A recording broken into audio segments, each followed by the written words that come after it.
Today we're going to talk about vibrato, and I've gotten so many questions about how to start vibrato, how to work on vibrato, how to improve consistency with vibrato.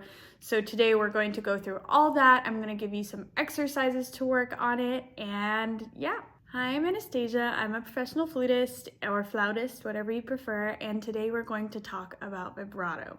Now, when I think about vibrato, I think about singers, and I think about specifically opera singers because usually there's a lot of vibrato used, and for me, that's what I really think about when I'm trying to channel that like really nice flute vibrato.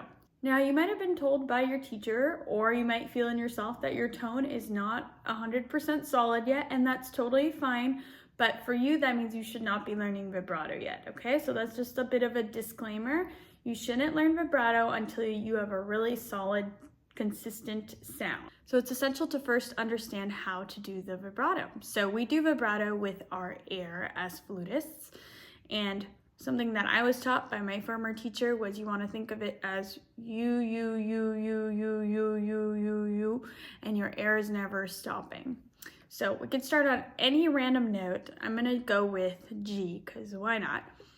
And I'm just going to try to work on getting that U with my air.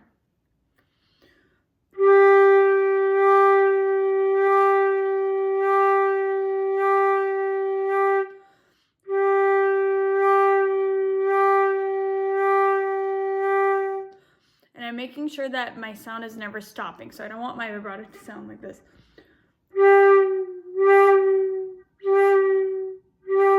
Because then I'm just stopping my air, right? So one more time.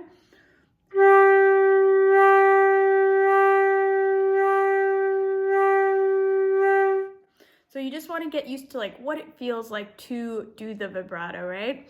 It's very important that your vibrato is consistent. So we have this metronomical exercise to help you gain really good control of your vibrato speed. And we just want it to sound really, really even when you're vibrating. So I turn my metronome to 60 beats per minute.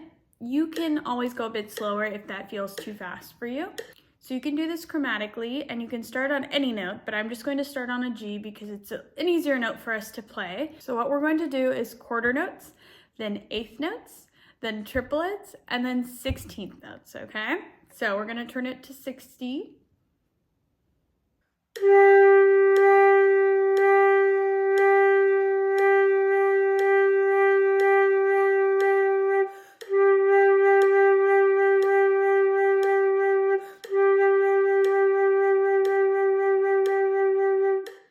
Then you go to your next note, which will be, for us, a half step up, so it'll be A flat. A.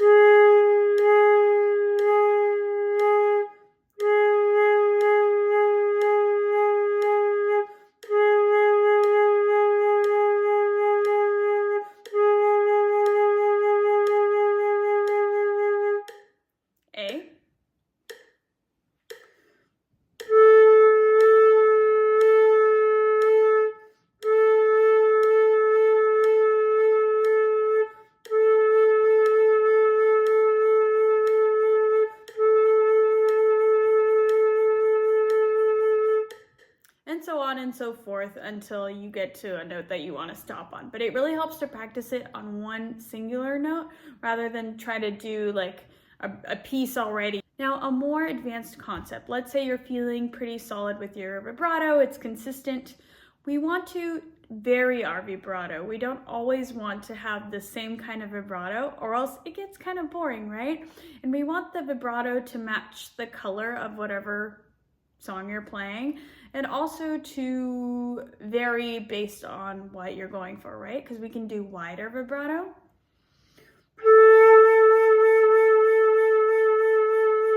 or more narrow vibrato.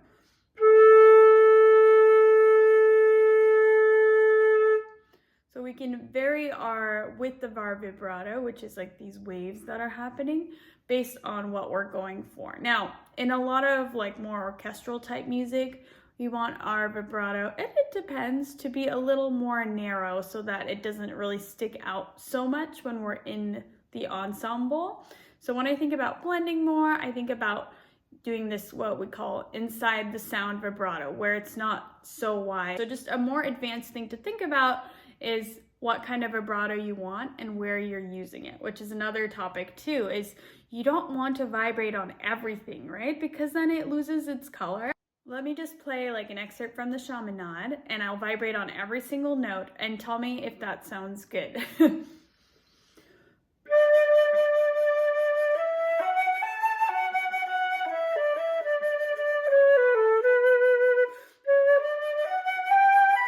That was kind of painful. So you don't want to vibrate on every note. You want to choose the notes that are the most important and then add the vibrato there to make us know like, oh, you're phrasing to there. This is the note we want to hear. So let me try that again.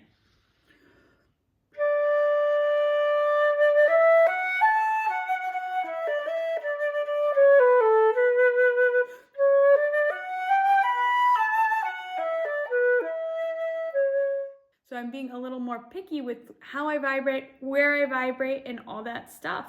Now, once you're a little more comfortable with your vibrato, another way to incorporate it into your daily routine is in your long tones. So whenever I do my long tones, I do vibrato with them.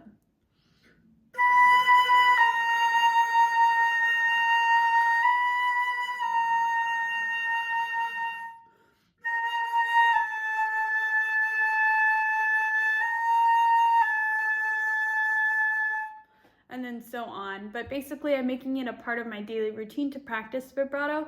So it's not that the only time I actually do my vibrato is when I'm in band class or orchestra rehearsal, right? That I practice it in my warm-ups and work on consistency. I hope this was helpful, and comment if you have any more questions or any other subjects you'd like me to cover. Make sure you are subscribed to this YouTube channel, and we will be back soon.